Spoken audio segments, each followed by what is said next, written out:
அனைவருக்கும் வணக்கம்.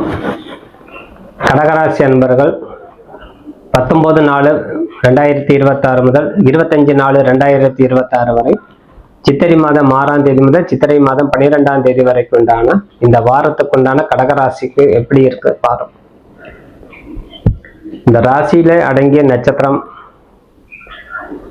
இந்த ராசிநாதன் 10ஆம் இடத்துல அமர்ந்து ராசிக்கு 12ஆம் இடத்துல குரு பகவான் ஒரு வருட காலமாக இருந்து வருகிறார். இருப்பினும் சற்று ஏற்றத்தாழ்வு கூட சந்திச்சு கொண்டே இருக்கிறோம். வாழ்க்கை நல்ல முன்னேறி போன மாதிரி தெரியுது, மறுபடியும் பின்னுக்கு வந்துடுறோம். மறுபடியும் முன்னாடி போகுது, மறுபடியும் பின்னாடி வருது அப்படிங்கிறது ஒரு ஐயப்பாடு உங்களுக்கு கொடுத்து கொண்டே இருக்கும். இன்றைக்கு தொழில் நல்லா இருக்குது, நாளைக்கு தொழில் நல்லா இல்லை. இன்றைக்கு நல்லா தைரியமா இருக்கு, நாளைக்கு தைரியமா இல்லை. இன்றைக்கு சந்தோஷமா இருக்கு, நாளைக்கு கவலை உண்டாயிடுது. இந்த அன்போட இருக்கிறோம், நாளைக்கு அன்பு இல்லாமல் ஆயிடுது. இதே தான் இரட்டிப்பாகவே உங்க மனநிலை இயங்கி கொண்டே இருக்கும். இதுவரை உங்களுக்கு அஷ்டம சனியாக இருந்த ராகுட சேர்ந்த சனி 9ஆம் இடத்துல சென்றார். இருப்பினும் 8ஆம் இடத்துல ராகு பகவான் இருந்து வருவது, 12ஆம் இடத்துல குரு பகவான் இருந்து வருவது மனதிலே இருக்கக்கூடிய தன்மையே உங்களுக்கு வாழ்க்கையாக அமையும். நீங்க எல்லாருக்கும் வேணும், உங்களுக்கு கடகராசி அன்பர்கள் எல்லாரும் வேணும். யாரு தேடி வந்தாலும் அனைவரையும் அரவணைத்து செல்லக்கூடிய தன்மை இந்த கடகராசி அன்பர்களுக்கு உருவாகும். இருப்பினும் நீங்கள் அது கடைசியில உங்களுக்கு ஒரு கெட்ட பேர் வந்து நிற்கும். இந்த பயமே உங்களுக்கு சத்ருவாக மாறக்கூடிய தன்மை கொடுக்கும்.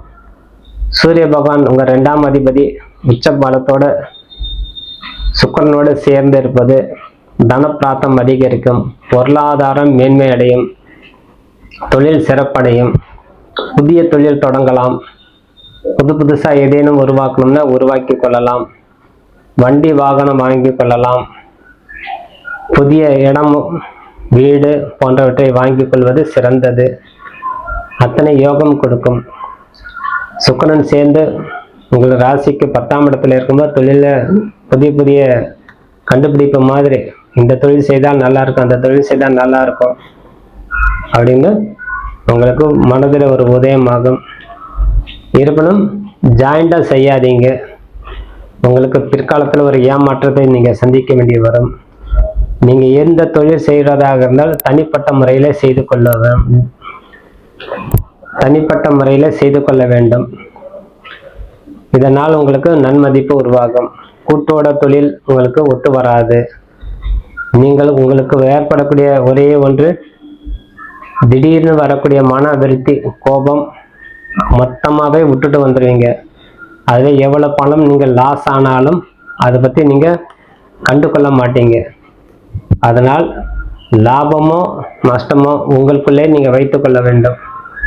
ஆகவே புதிய தொழில் தொடங்கக்கூடிய தன்மை, அதே போல் வெளிநாடு சென்று படிக்கக்கூடிய யோகம் உண்டாகும்.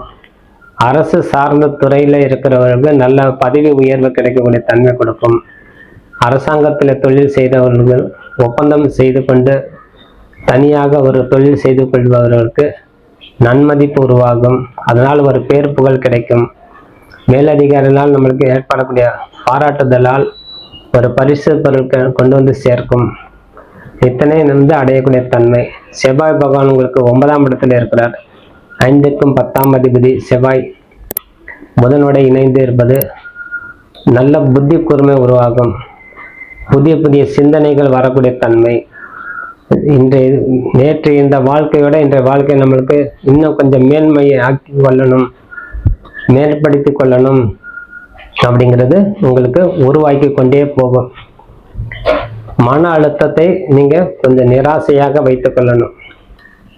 அவ்வப்போது 3ஆம் இடத்துல இருக்கக்கூடிய கிரகத்தினுடைய தன்மை, 3ஆம் அதிபதி நீச்சத்தோட இயங்குகிறார். 12க்கும் 3க்கும் அதிபதி சொல்லக்கூடிய புத பகவான் உங்களுக்கு நீசத்தோட இருப்பதால் இந்த குழப்பங்கள் இருக்கத்தான் செய்யும்.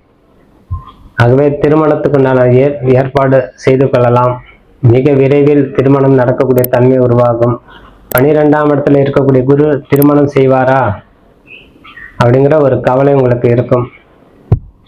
அந்த கவலையே தேவையில்லை.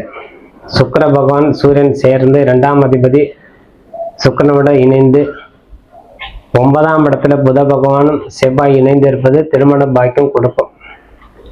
குரு சற்று தாமதமாக கொடுப்பார், ஆனா சரியான நேரத்தில் கொடுத்துக்கிட்டே இருப்பார்.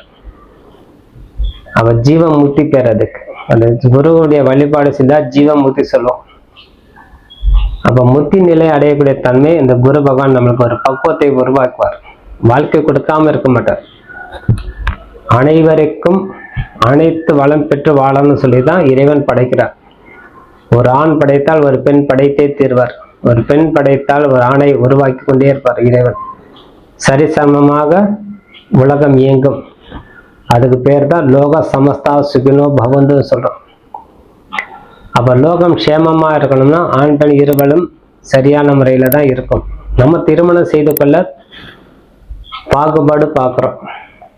படிப்பு விஷயம் வித்தியாசம், வசதி வாய்ப்பு வித்தியாசம், மொழி வித்தியாசம், மற்ற துறைகளில் இருக்கக்கூடிய வித்தியாசம், அந்தஸ்து வித்தியாசம் அனைத்தும் நம்ம பார்த்து வரன்கள் தேடிக்கொள்ளும் போது தாமதம் உண்டாகுது. ஆகவே இன்னாருக்கு இன்னார் எழுதி வைத்தார் தெய்வம் என்று பாட்டு வரும். அதனால அன்னைக்கே அந்த இறைவனால் படைக்கப்பட்ட ஜீவன் எங்க நீங்க ஜாதகம் தேடினாலும் கடைசியில் அதே தான் வந்து நிற்கும். ஆகவே அதுதான் பூர்வ ஜென்ம பந்தம் சொல்லும். எனக்கும் அவளுக்கு ஏணி வச்சாலும் எட்டாது, எங்களுடைய அந்தஸ்துக்கும் அவங்களுடைய அந்தஸ்துக்கு எட்டாது. அவங்கள்ட்ட வந்து நம்ம வரன்னு கேட்குறாங்கன்னா கொடுங்க, அவங்க வாழ்க்கை நல்லா இருக்க பாருங்க, அவ்வளவுதான் நம்ம சொல்ல முடியும். ஆகவே இந்த கடகராசி என்பர்கள் மிகவும் சிறப்பாக செயல்பட, இன்னும் தைரியமாக இயங்கு, எல்லா துறையிலும் முன்னேற்றம் அடைய உங்க ராசியில் அடங்கிய நட்சத்திரம் பலம் படுத்திக் கொள்ள வேண்டும். நீங்க ஒரு புனர்பூச நட்சத்திரமாக இருந்தால் பூச நட்சத்திரத்துல போய் பெருமாளை போய் சேவிச்சுட்டு வரணும். ஹரி நாராயணா கோவிந்தா அப்படின்னு. அதே நீங்க ஒரு பூச நட்சத்திரக்காரங்க இருந்தா ஆயில நட்சத்திரம் கருமாரியம்மனை போய் வழிபாடு செய்து வரணும்.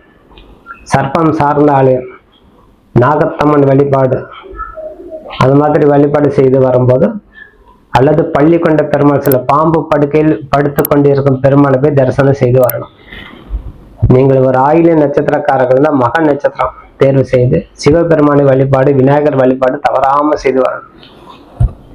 இது போன்ற வழிபாடு நம்ம வந்து செய்து கொள்ளும் போது கைமேல் பலன் கொடுக்குது. நீங்க அது கரெக்டா நீங்க செய்து பாருங்க. இந்த நட்சத்திரம் எங்களுடைய நட்சத்திரம் இன்னைக்கு புனர்வருஷம், நாளைக்கு பூச நட்சத்திரம், எனக்கு இன்னைக்கு பூச நட்சத்திரம், நாளைக்கு ஆயில நட்சத்திரம், நாளைக்கு போய் வழிபாடு செய்யணும்.